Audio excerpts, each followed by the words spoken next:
If you were king. So the world is a pretty messed up place. But just think how great it would be if you were in charge. If you were selected to be king of the world. Just think of all the good you could do if you were given unlimited power to make things right. You would make the world a veritable utopia.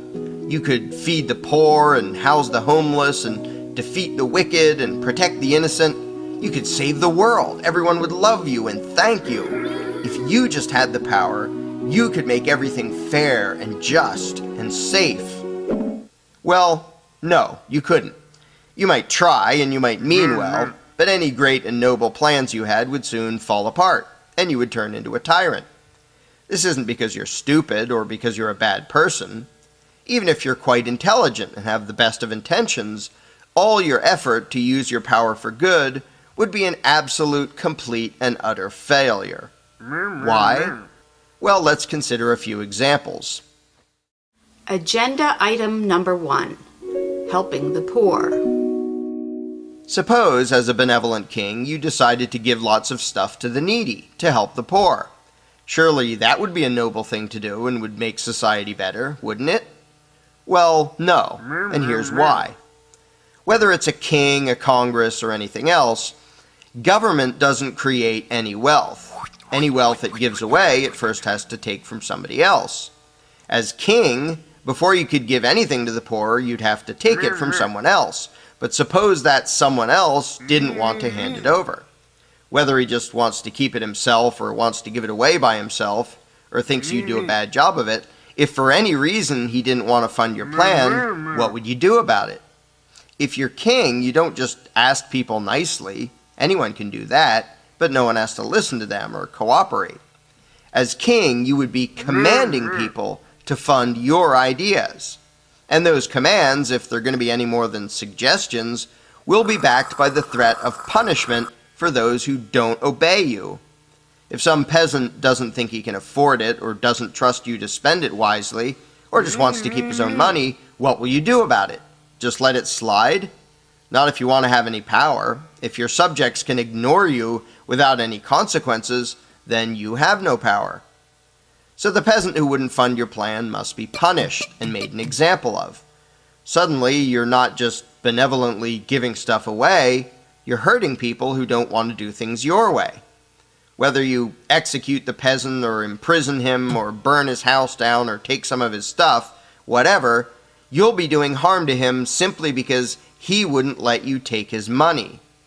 Suddenly, being king isn't just about being caring and generous. It's not just about giving and helping. It's about controlling and punishing. It's about threatening and hurting people. Agenda item number 2. Serving the common good. Next, maybe you'd want to build public schools so your subjects' children could get a good education.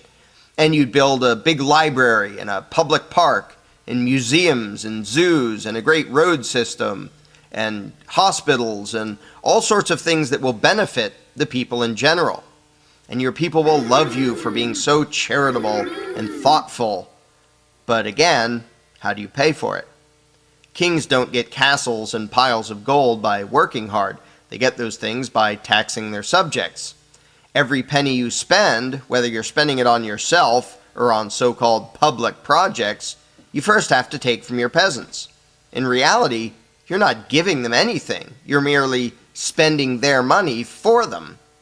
What if they wanted to spend it some other way? Well, if you let everyone spend his own money, you would have no power. Asking nicely won't do it.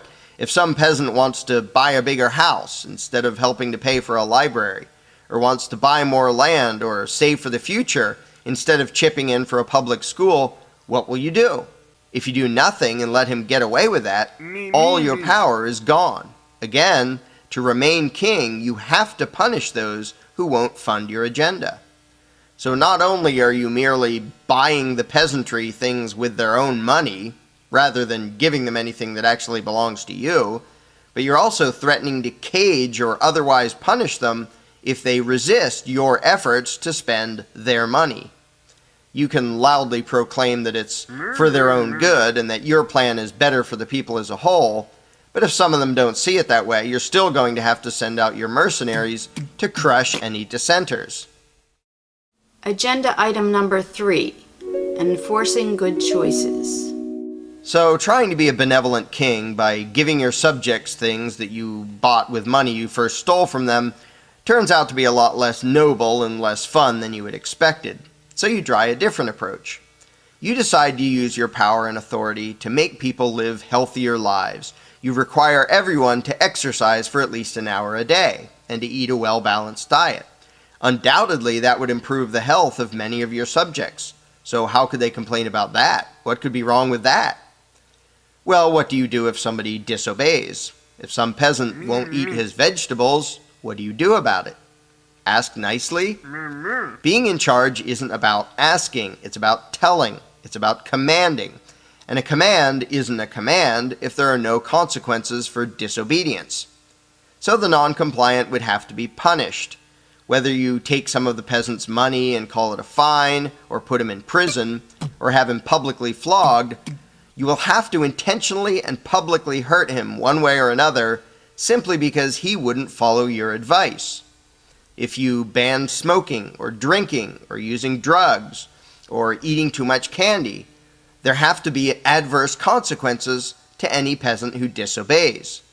No matter how good you think your suggested choices might be, you're going to have your mercenaries forcibly punish in one way or another those who refuse to make the choices you think they should make, the choices you tell them to make. As a result, suddenly you're not just a helpful leader, you're a vicious thug. Even if the choices you're forcing people to make are what they should be choosing on their own anyway. Suddenly your good intentions, when combined with the exercise of power, become acts of violence. And suddenly your victims, I mean your subjects, don't seem all that appreciative anymore. In fact, they seem to resent you and your supposedly benevolent agenda. But maybe you can still find a way to use your power for good. Agenda item number 4, protecting the innocent. What if, instead of trying to coerce your subjects into making good choices or funding useful projects, you stick to something more basic, just trying to protect the good people from any nasty crooks and thugs who might be living in your kingdom, which in this case is the entire planet. Surely there can't be anything wrong with that. If there is any way to use power for good, it has to be protecting the good from the wicked. So that's what you devote yourself to, confident that you'll finally make the world a better place as king. But again, your subjects don't have a choice about funding it. If they think your enforcers are abusive or corrupt, if they think your view of justice is skewed, if they don't think your protection services are worth the price, do you allow them to opt out? Not if you want to remain king. The mercenaries you hire, the prisons you build, the army you create with its war machines, not all of your peasants will want it or will agree with how it functions. Do you just say, I know best and it's for your own good, and then lock up those who don't pay? Do you force your version of justice and security on them, force them to pay for it and expect them to like it and thank you for it? To say that all you're doing is protecting people while you're sending armed thugs to collect payments from people who don't want your so-called protection makes you look more like the mafia than like a savior and protector. If some peasant wants to protect himself or wants to hire someone other than you and your goons to protect him, do you let him, or do you force him to fund your idea of justice and security? If a peasant doesn't like what your army does or how it does it, do you allow him to choose to not financially support your agenda? Again, retaining your power requires you to violently impose your agenda on your subjects, forcing them to fund it, crushing any resistance, and doing all of that in the name of defending them against thugs and thieves. And that's more than a little ironic. It's hard to feel noble and righteous, or even honest, while you're routinely committing aggression against people in the name of protecting them. Agenda item number 5, sit in your castle and do nothing. Well, it seems your ambition of using your newfound unlimited power to fix the world hasn't turned out so well. You tried to do good stuff and be caring and compassionate, but everything just came out as threats and violence, because after all, that's what law and government are. So in desperation, you decide to do nothing. You leave your subjects alone and you hide in your castle, sulking. But wait, how did you pay for the castle, and your guards, and all the luxuries you have? Even if you do away with most of it, whatever you end up with, are your subjects going to want to voluntarily pay for you to sit on your lazy butt while they deal with the challenges of reality on their own? Doubtful. So if you intend to continue in this life of luxury as king, you're still going to have to force your subjects to fund it. And that means even if you do nothing at all for the peasants, you're still going to need guards and an army and tax collectors just to remain king. The punchline. And that brings us to the final agenda item, the one you should have started with. When you were made king and appointed to be in charge of everything, you should have said no. When offered the opportunity to rule and command your fellow man, you should have turned it down. If given power over others, what you should have done with that power is nothing. Absolutely nothing. Because power via brute force cannot fix the world. Authoritarian control, whether wielded by a king or an elected government or a constitutional republic, cannot improve society. Why not? Because all such power by its very nature is nothing more than the ability to threaten people and hurt people. And whatever your intentions may be, you can't improve human society, you can't create peaceful civilization by threatening and hurting people. Shouldn't that be obvious, self-evident? Sadly, almost everyone has fallen for the utterly insane notion that the human race can be made more moral and more civilized by taking a few human beings and giving them permission to threaten and hurt, to forcibly rule and control everyone else. Such an idea is pure lunacy, no matter how popular it may be, and no matter how much rhetoric and how many excuses you pile on top of it.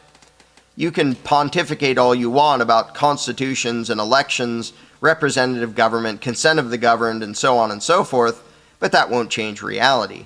And anyone who dares to objectively consider things for 5 minutes will see that the reality of the situation is this: authoritarian power, in any form, regardless of the goal or motives, is nothing more than the addition of more aggressive, immoral violence into society. It doesn't matter how many nice suits, fancy hats, grandiose buildings, and pompous rituals and ceremonies you use. Whether it comes from King You or a bunch of elected politicians, the power to rule is always and inherently diametrically opposed to the power of being human. Want to fix the world? Throw the crown away. Ignore politics. Don't threaten, attack, or rob your neighbor, and don't vote for anyone who offers to threaten, attack, or rob your neighbor on your behalf. Don't, by yourself or by way of those in power, try to force others to be what you wish they were, or force them to fund what you wish they would fund. Instead, try treating your neighbor as if he owns himself, because he does. If you want a more thorough understanding of why the game called politics is always destructive and immoral, get a copy of The Most Dangerous Superstition, available at Amazon.com.